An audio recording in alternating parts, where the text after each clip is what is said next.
Hello, listeners. Today we are diving deep into one of the most transformative self-help classics of all time, The Power of Your Subconscious Mind, by Dr. Joseph Murphy.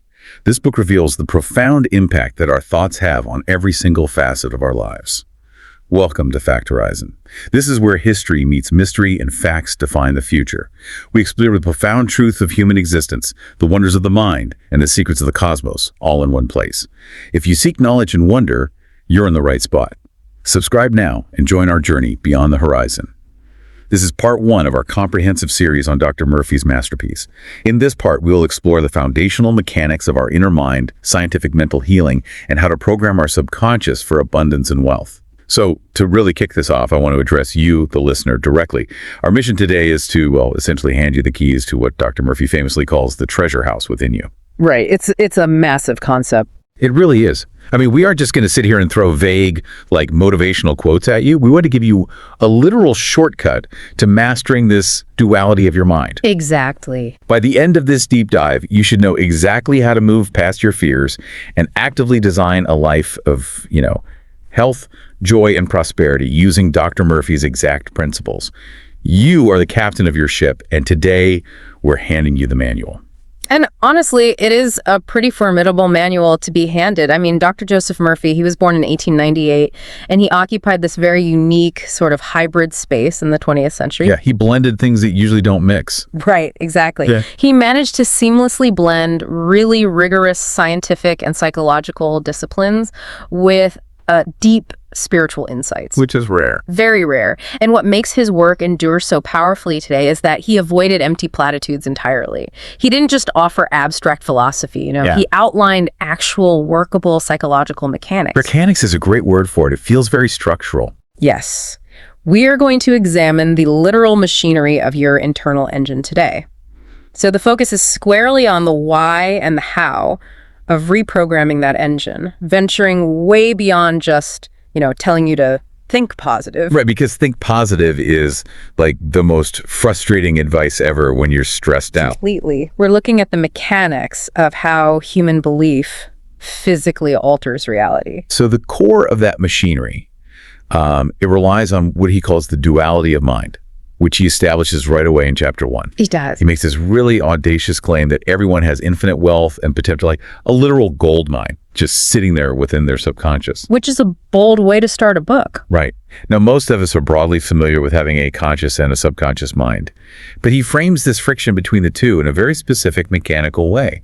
He calls the conscious mind the objective mind and the subconscious the subjective mind. Yeah, that distinction is everything. So how does he actually differentiate the functions of these two spheres? Well, first, it's important to note you only have one mind.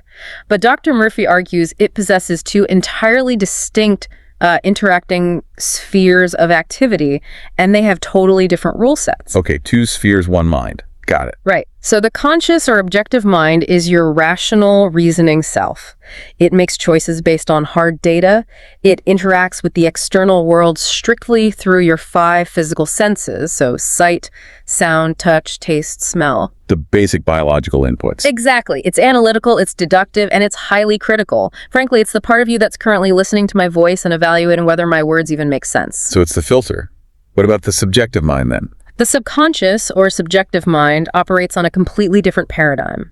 It does not reason inductively or deductively at all. It is deeply emotional, highly creative, and it perceives things entirely independently of the physical senses. So it's not relying on what it sees or hears. No, it relies on intuition and the truly vast repository of your memory. And crucially, it operates automatically 24 hours a day without ever resting. Okay, let me try to put this in a modern context. It sounds like the conscious mind is basically the algorithm of a social media feed. It just tracks what you click on. Oh, that's an interesting way to put it. Right, like if you constantly click on fear, anxiety, or, stories about sickness, it logs that data. And the subconscious mind is the massive server in the background that simply says, okay, they want more of this reality, let's serve it up. Yes. The server doesn't judge the moral quality of the content, doesn't care if it makes you miserable. It just scales whatever the algorithm feeds it. That is a brilliant modern translation of his core premise, actually. The defining characteristic of the subconscious mind is that it is fundamentally non-selective and entirely suggestible. Meaning it just takes orders. Exactly. It cannot argue controversially. Dr. Murphy emphasizes over and over that your subconscious does not debate with you. So there's no pushback. None.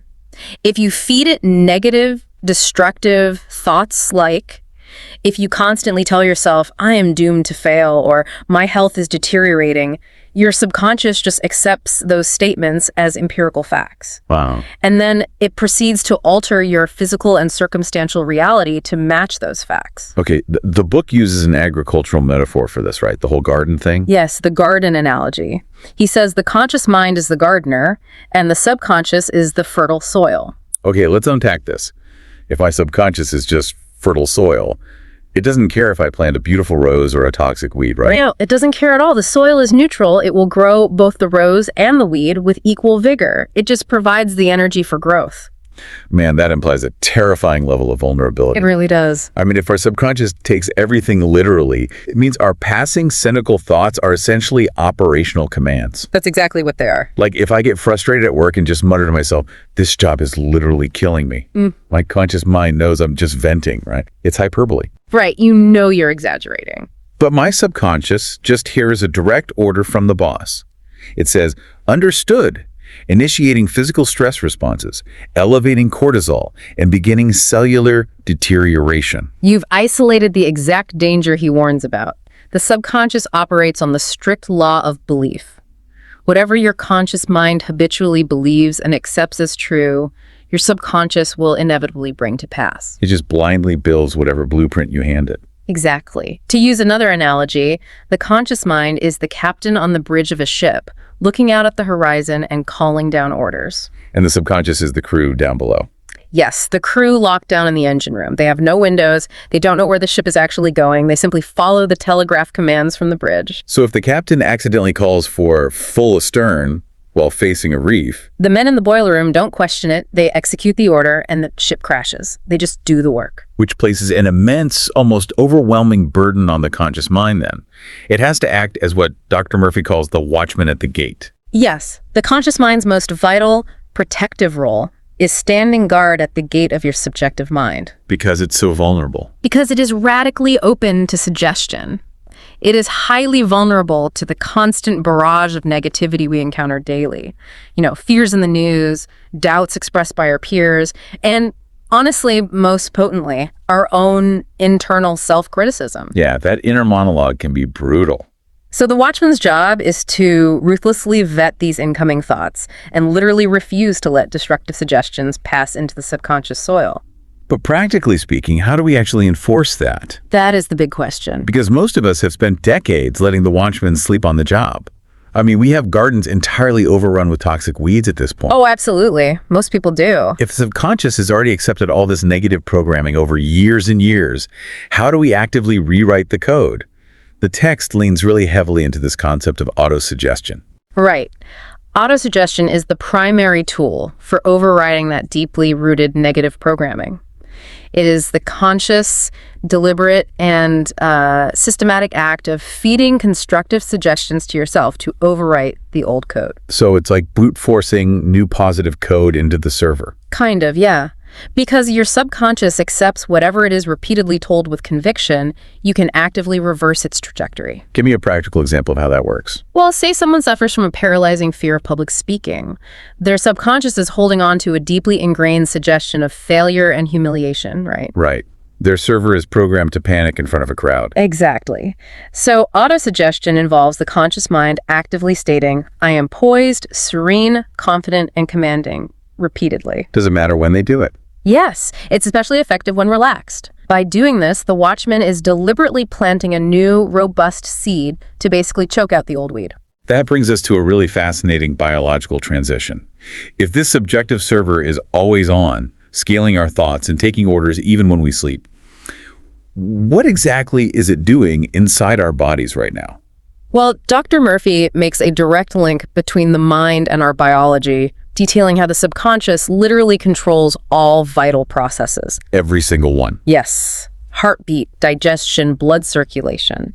The biological correlation he presents is central to understanding his theories on mental healing in chapters 3 and 7. Okay, let's break down that biology. He points out that the conscious mind corresponds to the cerebrospinal system. That's your voluntary nervous system, the network centered in the brain and spinal cord that you use to intentionally move your arms, walk, or, focus your eyes on a screen. The stuff I choose to do. Right.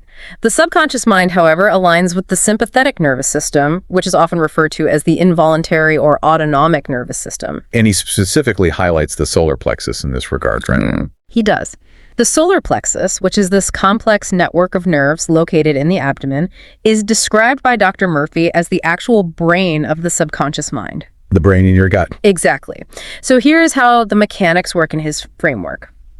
An incoming thought is entertained by your conscious mind in the cerebral cortex. Okay. Once your conscious mind accepts that thought is true, the electrical and chemical signal is transmitted down into the sympathetic nervous system, specifically centering in the solar plexus. So it moves from the head to the gut. Yes. And from the solar plexus, the autonomic nervous system distributes that emotional resonance throughout the entire body, altering heart rate, digestion, glandular secretions, immune responses. The thought is literally made into flesh. Wow. This completely explains physical anxiety. It does. This is exactly why chronic anxiety in the mind instantly translates into physical symptoms like stomach ulcers or heart palpitations. The solar plexus is executing the stress command. So, if the subconscious has that much total control over our biology, the text introduces what it calls the principle of life. It claims that the inherent tendency of the subconscious is always lifeward. Yes, always striving for life. It defaults to striving for health, growth, harmony, and preservation. This is a crucial philosophical pillar of the book. Dr. Murphy asserts that because the subconscious is intrinsically lifeward, being totally healthy is actually the natural human state. It's the baseline. Exactly. He argues it is actually abnormal to be sick. The infinite intelligence within your subconscious is constantly working to heal cuts, fight off infections, and maintain homeostasis without you ever thinking about it. I have to push back on that slightly, though, or at least play devil's advocate. Sure. Claiming sickness is abnormal can sound like we are, blaming people for getting a cold, as if it's a moral failure of their thinking. Surely viruses exist independently of our thoughts, right? Oh, it's a very important distinction to make. Dr. Murphy isn't denying the existence of external pathogens. He's not saying viruses don't exist. Okay, good. What he is arguing is that your body's immune system, which is managed entirely by the subconscious, is naturally equipped to neutralize those pathogens flawlessly. So why do we get sick then? Sickness, in his framework, occurs when we go against the stream of life. We do this by entertaining negative, fearful, or inharmonious thoughts. So the bad thoughts weaken the system. Exactly. These negative thoughts create mental discord. That mental discord is transmitted to the solar plexus, which then disrupts the harmonious functioning of the sympathetic nervous system. That lowers your immune response and makes you susceptible to the physical environment. Ah, I see. So sickness is basically the physical manifestation of mental discord blocking the natural lifeward flow of your inner intelligence. So by harboring deep resentment or just living in a state of chronic anxiety about the future, we are literally sabotaging our own cellular resilience. We absolutely are. The watchman at the gate is letting in thoughts that are actively attacking the engine room from the inside. That's a perfect way to visualize it. But this engine room doesn't just manage white blood cells and digestion, right? Dr. Murphy points out it manages profound inspiration and creativity, too. Oh, yes. It's a reservoir of infinite intelligence. He highlights how high achievers figured out how to intentionally tap into this lifeward creative tendency. Can you share those specific examples from the text? Well, he illustrates this by referencing great artists and thinkers. He mentions Shakespeare and Beethoven, suggesting that their unparalleled genius wasn't merely the result of conscious intellectual grinding. It wasn't just them sitting at a desk trying really hard. Right. They possessed the ability to quiet their conscious minds and draw deep truths and harmonious principles directly from their subjective minds. The specific anecdote about Robert Louis Stevenson is incredible. It's such a practical, almost mechanical application of this concept. It really is one of the best examples in the book. For our listeners, Stevenson was the author of classics like Treasure Island and Dr. Jekyll and Mr. Hyde. And he would literally command his subconscious mind to do his heavy lifting while he slept. He outsourced his work to his own mind. Exactly. The text notes he would transition into that drowsy state right before sleep and deliberately charge his subconscious. He would ask it to generate thrilling, marketable stories for him, outline the specific type of narrative he needed, and then just go to sleep. And his subconscious would construct the plot lines and feed them back to his conscious mind upon waking. He effectively treated his subconscious like a highly skilled ghostwriter on retainer. That is just brilliant. It is a brilliant illustration of how to leverage the transition between wakefulness and sleep. The moments just before you fall asleep are deeply, deeply significant. Why is that specific window so important? Because your conscious mind, the critical reasoning watchman, is getting drowsy and effectively stepping away from its post. The hypnagogic state, that twilight zone between being awake and asleep, is when the subconscious soil is most exposed. The gate is wide open. Exactly. If you plant a clear, positive request or a vivid intention into the soil right at that moment, the subconscious has the entire night to process it. It constructs solutions and organizes ideas without the conscious mind constantly interrupting to say, that's impossible, or we don't know how to do that. This connects directly to Dr. Murphy's concept of the book of life, doesn't it? Yes, it does. He says that whatever you impress upon your subconscious is ultimately expressed as your life experience. You're physically writing your reality with your passing thoughts. Precisely. The experiences you have, the physical health you maintain, the circumstances you find yourself in, they are the printed pages of the book. But the author is the habitual thinking of your conscious mind pressing upon the subjective medium. It is a continuous feedback loop of creation. Every deeply held conviction is literally a keystroke in that book. Okay, here's where it gets really interesting. If our own thoughts have this immense literal power to heal or harm at a cellular level, it completely recontextualizes human history. It changes how we view everything. Right. All those miraculous recoveries at ancient shrines, the biblical accounts of the blind seeing with a divine intervention, or just early accidental hacks of the subconscious operating system. Yeah.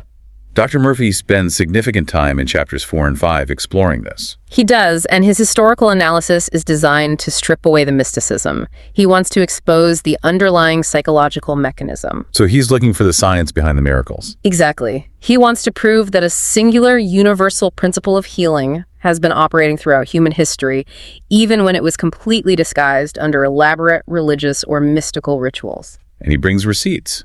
The clinical evidence he presents centers on Dr. James Esdye, right? Yes. Dr. Esdale was a Scottish surgeon practicing in Bengal, India in the 1840s. Wait, the 1840s?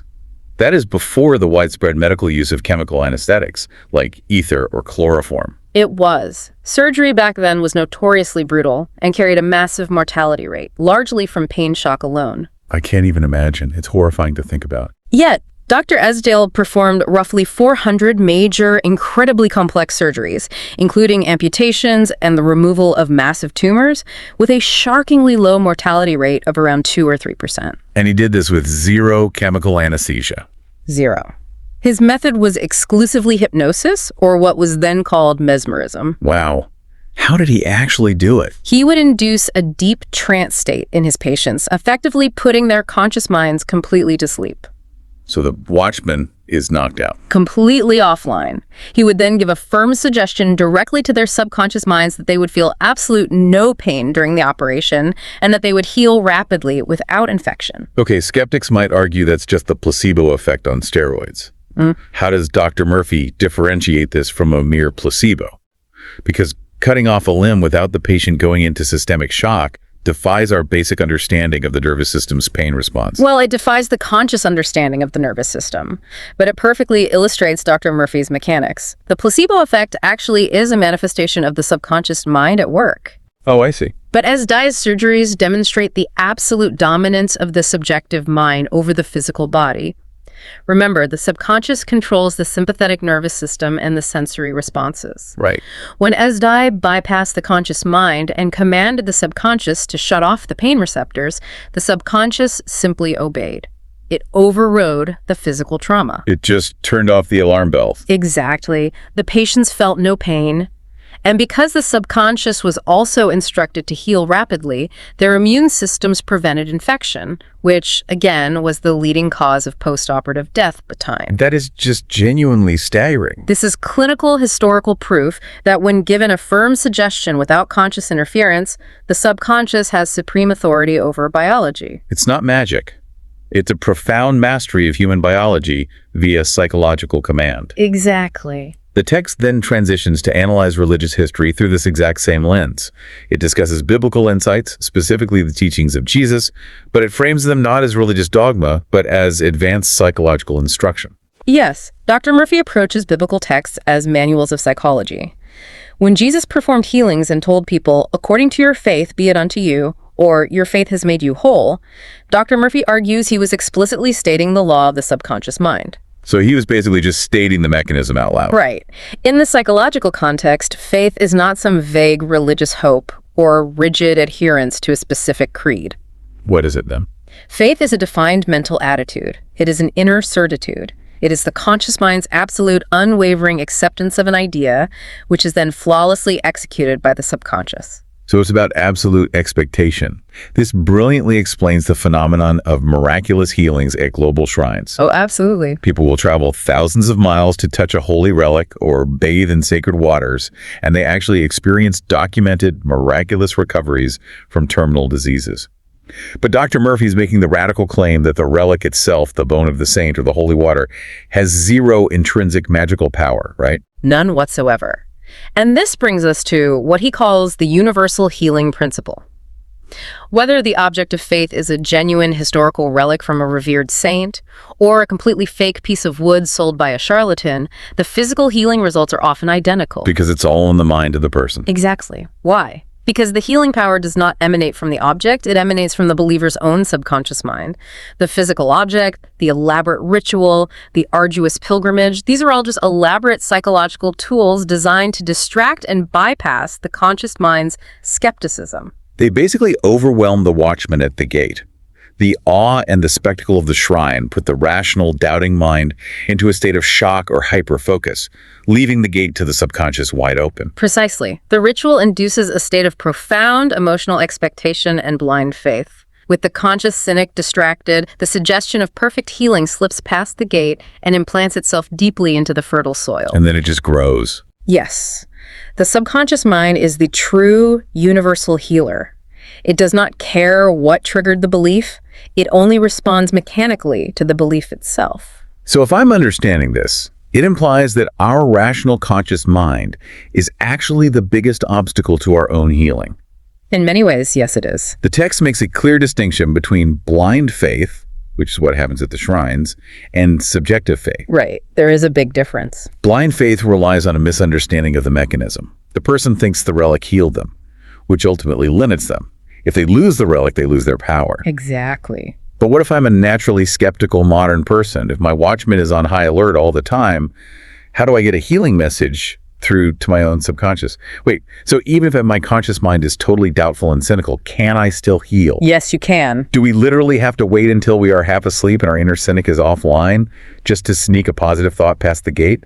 Is that the mechanism for subjective faith? It is the most reliable mechanism, yes.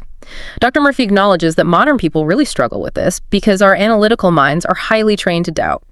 We constantly look for physical evidence to validate our beliefs. We want to see the lab results. Exactly. If you are sick, your physical senses provide overwhelming evidence of pain and disease, which your conscious mind obviously accepts. To achieve subjective faith, you must intentionally induce a passive, relaxed state. So forcing yourself to relax. Right. When you relax your physical body and quiet your mind, again, similar to the state just before sleep, your conscious, rational mind naturally takes a back seat. Its resistance, its cynical arguing, and its obsession with physical evidence are temporarily minimized. And that's your window of opportunity. Exactly. In that relaxed window, you can introduce positive healing suggestions. Because the conscious mind is quiet, the subjective faith of the subconscious accepts the suggestion without debate, regardless of your waking doubts. So relaxation is literally a strategic tool for bypassing your own cynicism. This seamlessly introduces Dr. Murphy's concept of prayer therapy. Yes, Chapter 5 goes deep into this. When he talks about prayer, We aren't talking about begging a distant deity for a favor or pleading for mercy. How does he define prayer therapy in a practical, scientific sense? He defines prayer therapy as the synchronized, harmonious function of both the conscious and subconscious mind aimed at a specific, defined purpose. It sounds almost like an engineering protocol. It is a scientific application of mental laws. You are not pleading. Pleading implies you lack something, which sends a suggestion of lack to the subconscious. Oh, that makes so much sense. If you beg, you're confirming you don't have it. Exactly. Instead, prayer therapy involves using clear intention. You formulate a positive image of the desired end result, you focus entirely on the realization of that end result, and you combine it with a feeling of deep gratitude, assuming the feeling of the wish fulfilled. You feel it before it happens. The conscious mind holds the architectural blueprint, and the subconscious mind, acting as the builder, executes it. And he pushes this concept to its absolute limits by introducing absent treatment. He does, and this is where it gets really profound. This is the idea that you can direct your prayers to heal someone who is physically miles away from you. From a psychological standpoint, how does that possibly fit into this model without straying into complete mysticism? It relies on a really profound philosophical premise. There's only one universal subjective mind.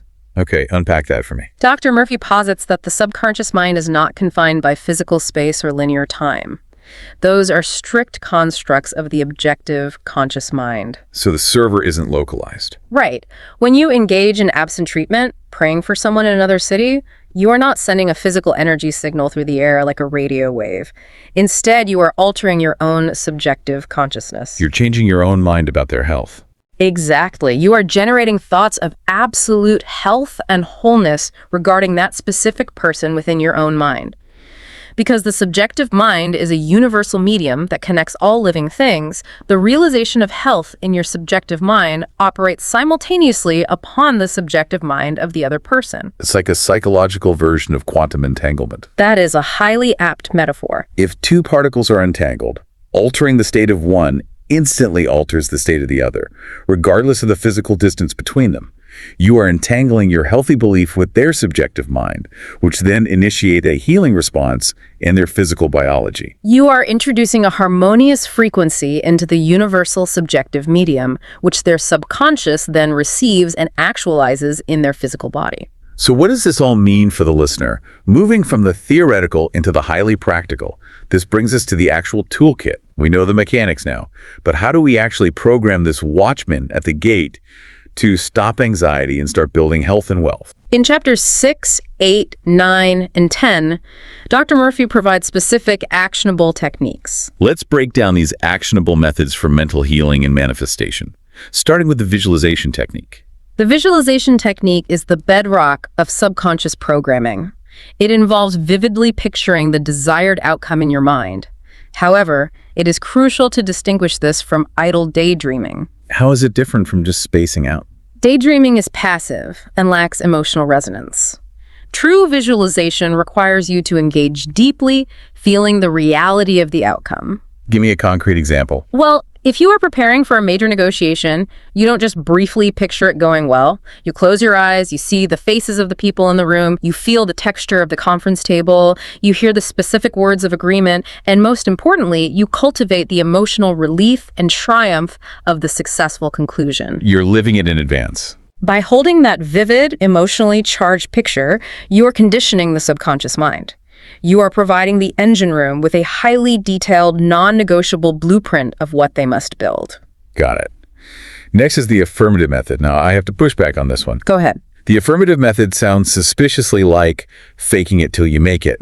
If I have $10 in my bank account and I affirm I am wealthy and prosperous, my conscious mind instantly recognizes that as a lie. Doesn't affirming something that is blatantly false create severe cognitive dissonance? It absolutely creates cognitive dissonance, and understanding how the subconscious resolves that dissonance is the absolute key to why the method works. Okay, I'm listening. The affirmative method is the practice of asserting spiritual or mental truths despite contrary physical evidence. Yes, your bank account shows $10. Your physical senses are reporting poverty. Right, the data's bad. But the affirmative method requires you to confidently state that abundance is your inherent right and to hold to that affirmation. You are not denying that the physical problem exists. You are denying its ultimate power over you. Oh, that's a subtle but huge difference. When you affirm a positive truth and you refuse to let your conscious mind entertain the contradictory physical evidence, the subconscious mind is forced to resolve the dissonance. How does it do that? It does so by altering your external reality to match the dominant affirmed belief. So it's a battle of attrition. The subconscious hates a discrepancy between the captain's orders and the ship's coordinates, so it changes the coordinates. Exactly. What about the absolute method? How does this elevate the process? The absolute method is a more transcendent approach, often likened to advanced sonic therapy. Instead of focusing specifically on your problem or aggressively affirming a solution, you shift your focus entirely away from the physical issue. You just ignore the problem. In a way, you elevate your consciousness to contemplate divine, universal qualities, infinite love, absolute harmony, boundless peace, perfect intelligence. So you zoom way out. By immersing your mind in the contemplation of pure perfection, you generate immense spiritual and mental waves of harmony. These harmonious waves wash through the subjective mind and naturally dissolve the knots of fear and negativity that were causing your physical or circumstantial problems in the first place. It is healing not through direct attack, but through the elevation of thought to a frequency where the problem simply cannot exist. That's a beautiful way to phrase it. And finally, we have the decree method. I find this one fascinating because it requires such authority. It's very direct. There's a specific anecdote from the text about a young woman who used this method to solve a severe interpersonal crisis. She was dealing with a very difficult, persistent situation involving unwanted attention from a man at her workplace. Yes, a very stressful situation. It was causing her immense anxiety. But she didn't argue with him, she didn't panic, and she didn't plot against him. Instead, she used the decree method. She went into a quiet state, completely relaxed her mind, and firmly declared, "I release him to God. He is in his true place at all times. I am free, and he is free." A very powerful statement. She affirmed this with absolute unwavering assurance. And remarkably, shortly after, the man simply transferred to another branch of the company of his own volition, and the problem was resolved seamlessly. The mechanics of her decree are what make this story so instructive.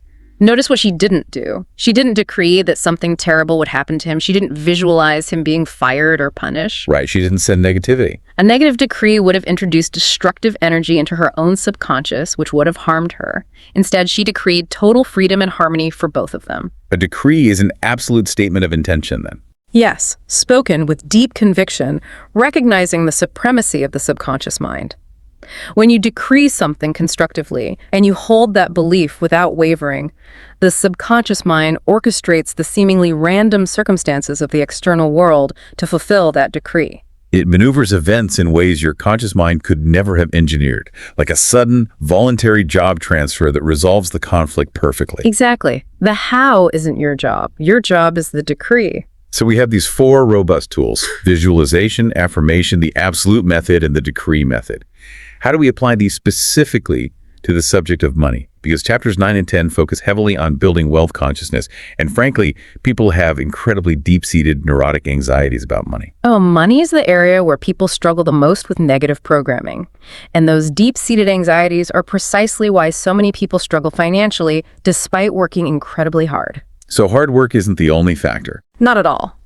Dr. Murphy defines wealth fundamentally as a state of consciousness. It is a deep, abiding belief in abundance. However, society conditions us with profoundly negative beliefs about money. Like what?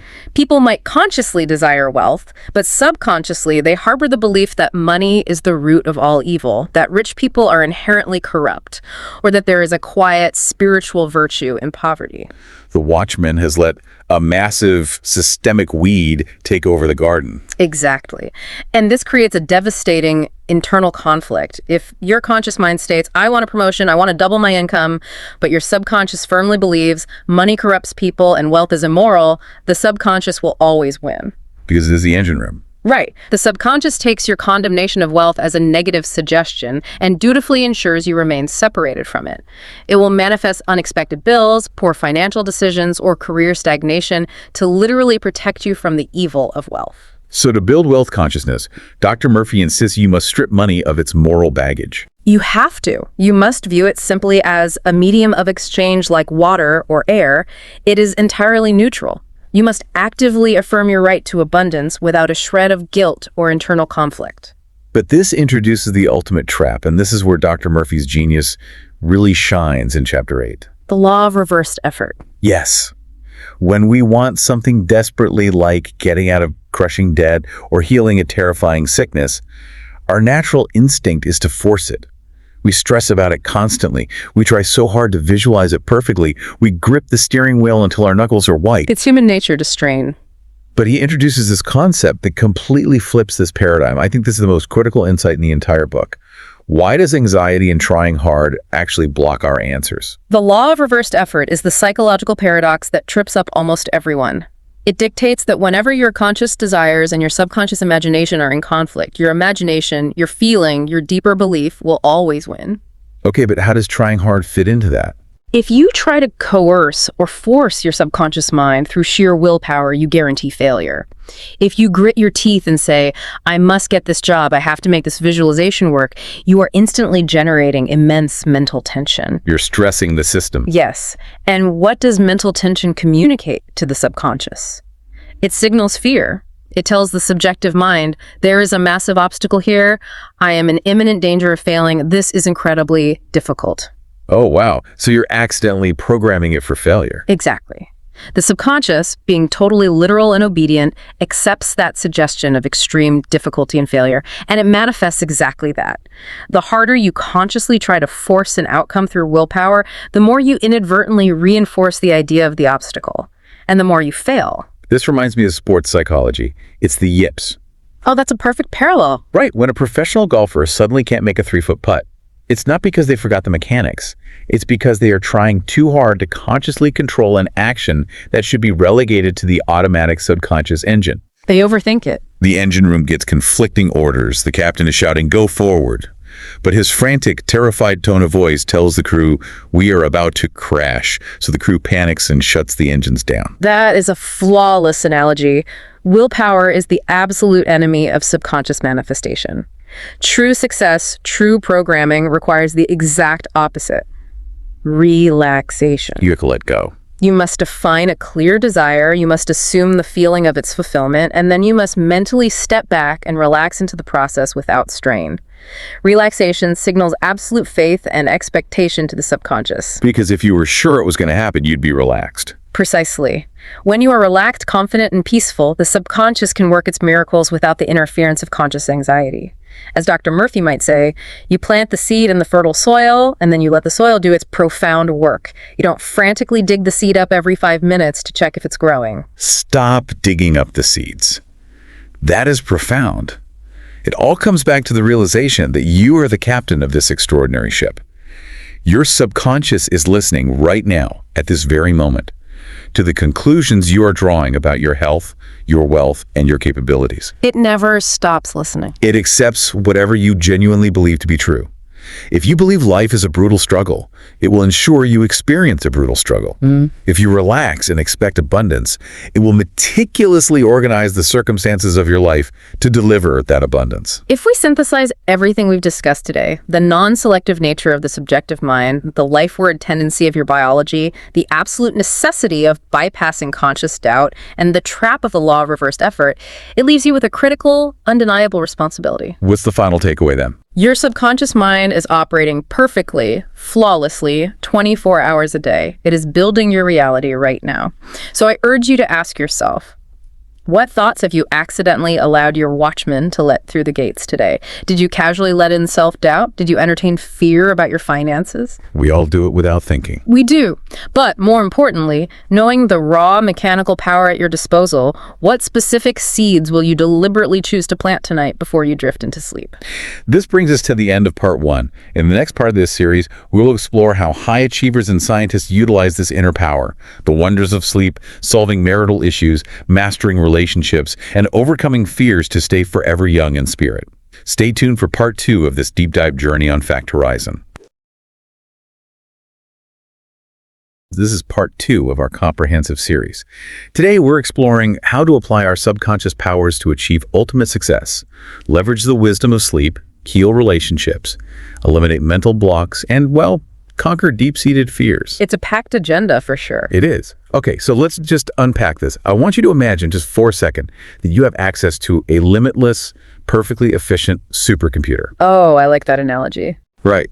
And this supercomputer doesn't sit on a desk in some server farm. It's entirely internal. It just runs silently in the background of your daily life. Just constantly humming away. Exactly. It has the raw processing power to solve your most complex professional roadblocks, to attract wealth, to literally regulate and heal your physical body. Yeah, and even to rewrite the dynamics of your failing relationships. But there is a catch. There's always a catch. There really is. The catch is that this supercomputer has absolutely zero filter. None. Right. It doesn't judge, it doesn't moralize, and it definitely doesn't protect you from yourself. No, it simply accepts whatever code you type into it, whether that code is, a brilliant, innovative solution or a self-destructive, highly toxic virus. So true. So today, our mission is to figure out how to operate that internal supercomputer.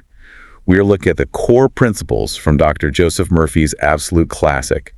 We're going to trace exactly how to program this miracle-working power for ultimate success. And how to leverage the highly active wisdom of your sleep cycles, too. Yes, and how to rigorously cultivate true happiness and harmonious relationships in a world that, honestly, often feels incredibly chaotic. It's a fascinating premise, especially because we spend so much of our lives trying to forcefully manipulate our external environment. I mean, we try to force outcomes, micromanage people, hustle our way to the top. Oh, constantly. But the central argument here, which bridges psychology and early 20th century spiritual thought, is that your conscious analytical mind is just the programmer sitting at the keyboard. The subconscious mind is the actual processor carrying out the commands. So if the programmer is frantically typing panicked, confused, or contradictory code, The system is going to crash. exactly, the system crashes no matter how powerful the processor is. If that's the case, then the first logical step is figuring out how to stop the programmer from writing bad code in the first place. Right. Especially when it comes to our personal ambitions. The material outlines what it calls the 3 steps to success. And I found this incredibly refreshing because it completely redefines what success actually looks like. It's not just about, accumulating a giant pile of money or a fancy title. Precisely. The concept here is successful living. That means a sustained period of peace of mind, joy, and ethical fulfillment. Which is so different from the usual hustle culture messaging. Oh, entirely. Material wealth is certainly a byproduct of that. But if you gain that wealth through fraudulent, ruthless, or unethical means, you haven't actually achieved success. You've achieved a temporary gain at the direct cost of your internal peace. Yes, you've essentially installed malware into your own operating system just to get a quick payout. So step 1 of his 3 steps, you have to find out what you genuinely love to do and then do it. Success is fundamentally rooted in loving the daily execution of your work. And step 2 is to specialize in a particular branch of that work. Strive to become the absolute most knowledgeable person in that niche. But step 3 is where I think a lot of modern advice gets it entirely wrong. Step 3 is altruism. Right. Your goals cannot just be about you. They must actively serve humanity. What's fascinating here is the psychological mechanics of why altruism is a mandatory requirement. It's framed as creating a circuit of abundance. A circuit. Yeah, this isn't just a nice, feel-good moral platitude. If your work only serves your own ego or your own bank account, the circuit is physically broken. You're operating from a mindset of scarcity and extraction. I see. But if you have a genuine desire to serve the world, that intention goes out and forms a continuous loop.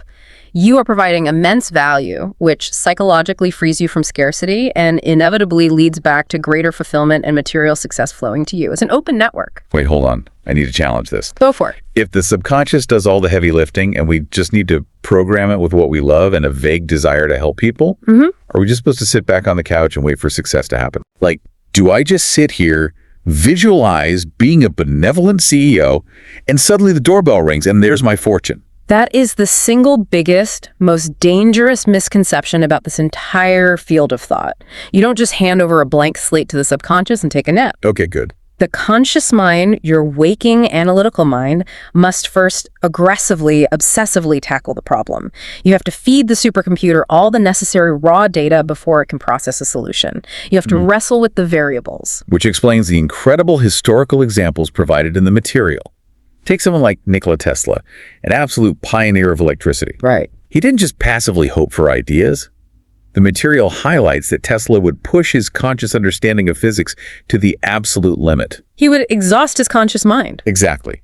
Once he hit that wall, he would imagine his inventions fully formed in his mind. He didn't dwell on the defects or the potential failures. He held the perfect desired result in his conscious mind and allowed his subconscious supercomputer to refine it into highly functional designs. He essentially used his mind as a high-powered automated CAD program, and he is far from the only one. Oh, for sure. Look at the chemist Friedrich von Stradonitz.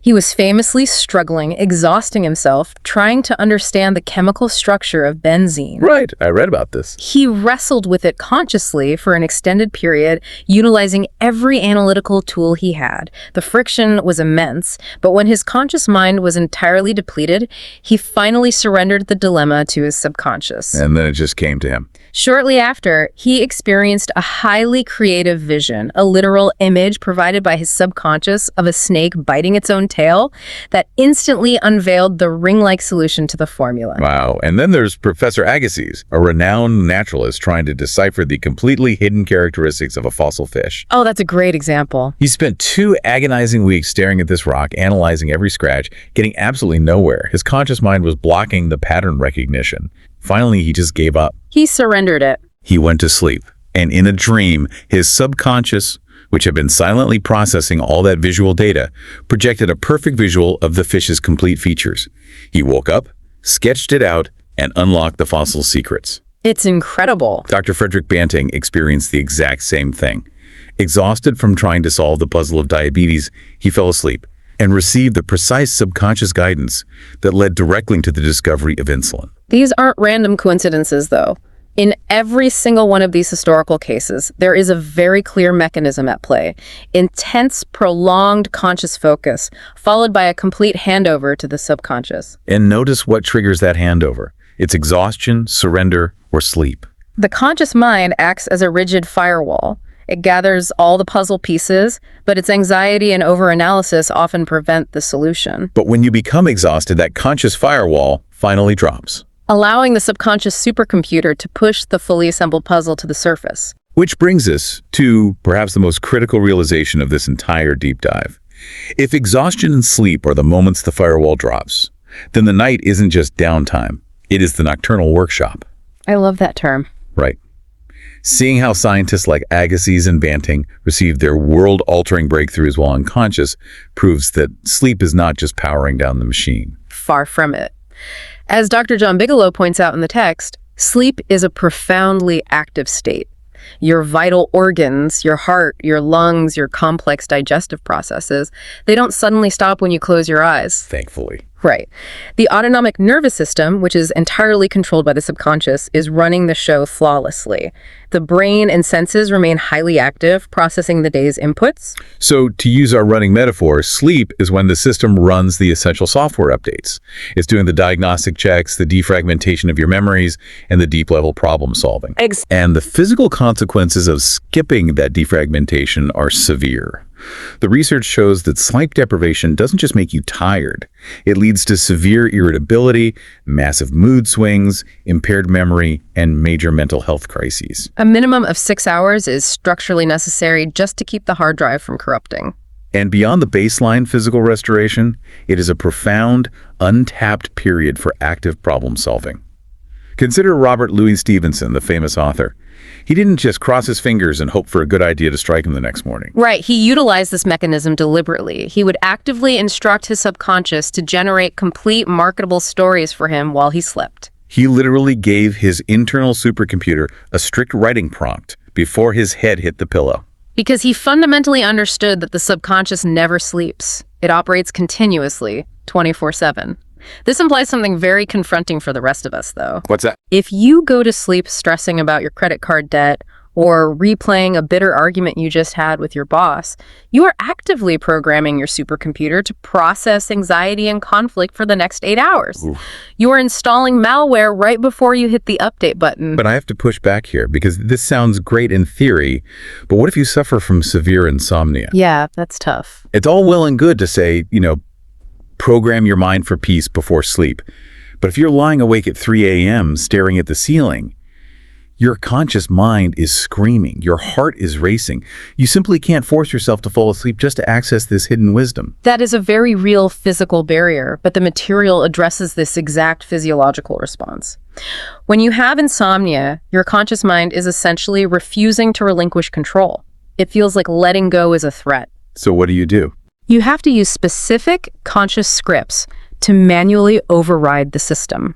It's about systematically taking back control from the racing thoughts. The technique involves a highly focused progression of relaxing each individual body part, starting from your toes and moving all the way up to your head. You're forcing the physical body to signal safety to the brain. Exactly. But you pair that physical relaxation with explicit affirmations of peace, security, and most crucially, forgiveness. You are consciously commanding the body to transition into a receptive state. You are deliberately telling the supercomputer, close all active, stress-inducing applications and initiate rest mode. That's the perfect way to phrase it. One of the practical tips I absolutely loved regarding this was the idea of asking your subconscious for a specific wake-up time to avoid using jarring, stressful alarm clocks. Oh, yes. You just quietly suggest the optimal time to yourself right before the final sleep transition. It seems like a very small thing, but it's a brilliant way to build actual trust with that internal system. It is a phenomenal trust-building exercise. When you wake up exactly at 6:15 a.m. without an alarm, it provides you with undeniable proof that the subconscious is always listening, always active, and capable of regulating your physiology with incredible precision. Okay, so if our subconscious is this indiscriminate, highly efficient recording machine, that raises a pretty terrifying prospect for our daily lives. How so? What happens when you take two of these unfiltered supercomputers with all their complex programming and force them to live in the exact same house for 30 years? Yeah. That brings us to how this internal network impacts our external world, specifically regarding marital harmony and long-term relationships. This is where these principles face their absolute most rigorous real-world test. The sources state plainly that chronic marital problems fundamentally stem from an ignorance of how the mind's powers operate. When a marriage is built purely on materialistic motives, status, financial security, or superficial attraction, it severely compromises its structural integrity. True partnership must be built on spiritual love, deep honesty, and sincerity. And if you are single and looking, the material suggests you shouldn't just be swiping mindlessly on dating apps, hoping for luck. You must actively and consciously impress your subconscious with the specific desired qualities of a partner through focused affirmations. You have to construct the exact mold internally before it can ever manifest externally. Right. If you don't update your internal criteria, you're just going to repeat past mistakes and attract the exact same toxic dynamic, just wearing a different outfit. Which ties perfectly into the broader perspective on cultivating happiness.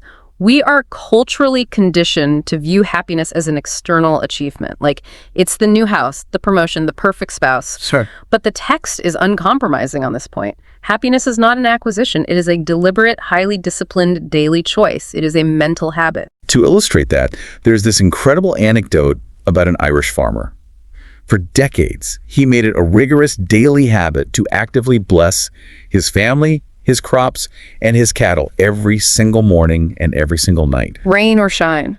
Rain or shine. He wasn't just being vaguely positive. He was literally speaking intentions of abundance and peace over his entire life, day in and day out. And as a result, he cultivated this permanent, almost unbreakable state of joy. What he was doing was engaging in active frequency management.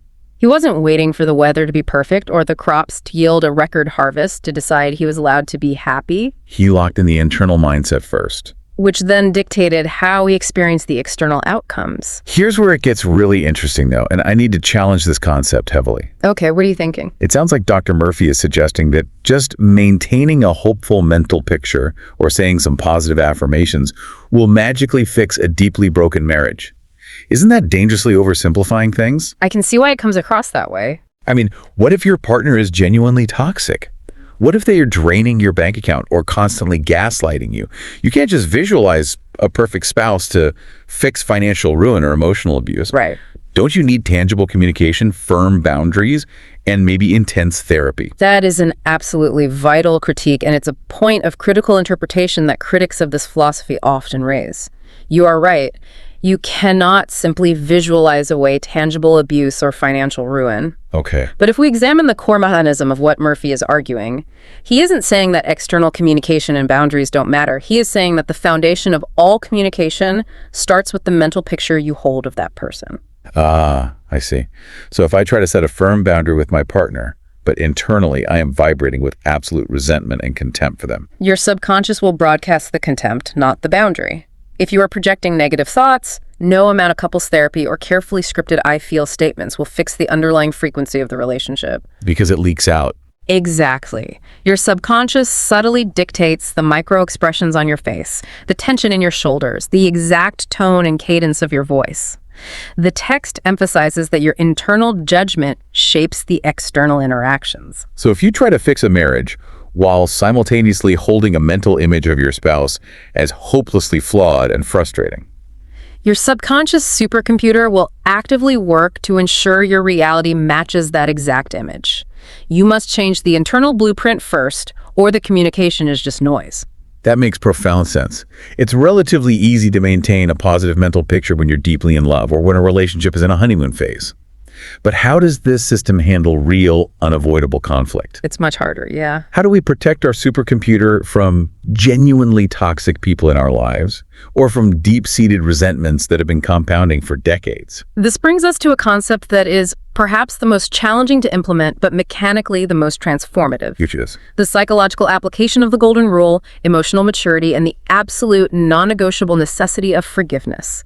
We all know the golden rule as a basic behavioral mandate, treat others as you wish to be treated. But the material highlights that this isn't just about outward actions. It applies strictly to our inner thoughts and feelings. It's a psychological law, not just a moral one. Yes, and this requires a radical shift in how we view our private thoughts. If you smile warmly at a coworker, but secretly despise them in your mind, you are actively violating the network security of your own subconscious. Because remember, the subconscious mind is an indiscriminate recording machine. It literally does not know the difference between a thought about yourself and a thought about someone else. I love the analogy for this. Holding on to deep resentment is like drinking poison and expecting the other person to die. It really is. Your subconscious supercomputer doesn't distinguish between the anger you feel toward a manipulative boss and anger directed at yourself. It just absorbs the data of anger. And it takes that resentment and translates it into a physical stress response. Spiking your cortisol, ruining your digestion, destroying your sleep, and altering your body language. The text literally calls negative thoughts about others poison, because they mechanically harm your own physical and mental well-being. It creates total internal chaos, and this is precisely where emotional maturity becomes your firewall. Right. The text defines emotional maturity as the deep realization that other people cannot actually disturb you unless you explicitly grant them permission to do so. Which is easier said than done. Definitely. But your thoughts, and only your thoughts, dictate your biochemical reactions. If someone is being highly manipulative or needlessly aggressive, the immature response is to let their chaotic behavior overwrite your internal state. Because misery loves company. Precisely. People operating with distorted, toxic mentalities desperately want you to join them in their chaos. It validates their worldview. So maintaining a calm demeanor and absolutely refusing to compromise your internal integrity is vital. You don't appease toxic people. That doesn't yield genuine results and only reinforces their behavior. But you also don't allow them to install their malware on your supercomputer. You maintain your boundaries and principles while remaining internally unbothered. And the specific tool recommended to maintain that firewall is empathy. It's the ability to project yourself into another person's psyche. Empathy is huge here. Right. When you realize that someone's toxic behavior is just the output of their own miserable, corrupted internal programming, it changes everything. That understanding resolves your jealousy and neutralizes your resentment. It leads to clinical compassion rather than a cortisol spiking rage. This raises the ultimate functional question, though. Once you realize you have years of this poison, this malware already in your system, how do you actually clear it? The mechanism provided is forgiveness. The text states that the life principle, however you define that higher order, plays no favorites. It expresses itself equally through a tree, an animal, or a human. Because of this interconnectedness, forgiveness isn't just a nice, elevated moral idea. It is an absolute mechanical requirement for mental health. You literally have to empty the trash bin on the hard drive. You must. Forgiving others, and just as importantly, forgiving yourself, is the only proven way to reboot and heal the subconscious mind. Otherwise, it just sits there. Exactly. As long as you hold on to a grievance, you are keeping a malicious, resource-heavy program running in the background. It will continuously drain your processing power, corrupt your daily experiences, and block any attempts at programming success or happiness. And there's a brilliant flip side to this mechanism, too. If negative thoughts about others physically and mentally poison you, what do positive thoughts do? Well, if we connect this to the bigger picture, the subconscious acts as a perfect amplifying mirror. When you actively celebrate the successes of others, when you genuinely, without jealousy, wish them wealth and happiness, you are actively attracting that exact good fortune into your own life. Because, again, your subconscious just processes the data of success and joy. Right. It doesn't know it's aimed at someone else. It assumes it's for you. Goodness and kindness return to you multiplied. We have covered incredible ground today. We've traced the functional mechanics of the subconscious mind. We've seen how you can train it to act as an unparalleled partner in your personal success.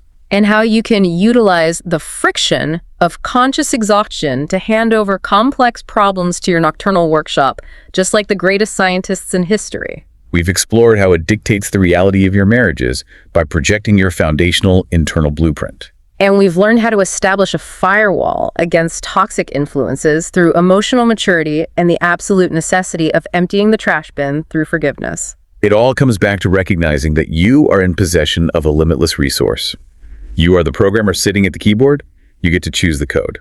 Happiness is a programmed choice. Success is a programmed choice. Forgiveness is a programmed choice. So what does this all mean for you listening right now? We've talked deeply today about how your individual private thoughts shape your physical reality and how they subtly dictate the way others react to you.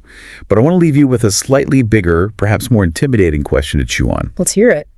If every single person's subconscious supercomputer is constantly broadcasting and receiving these invisible psychological frequencies of goodwill or frequencies of deep resentment, what does the collective subconscious of your workplace actually look like? Oh, wow. What about the collective subconscious network of your family or even your entire city? We certainly aren't just programming ourselves in isolation. We are all networked together. Exactly.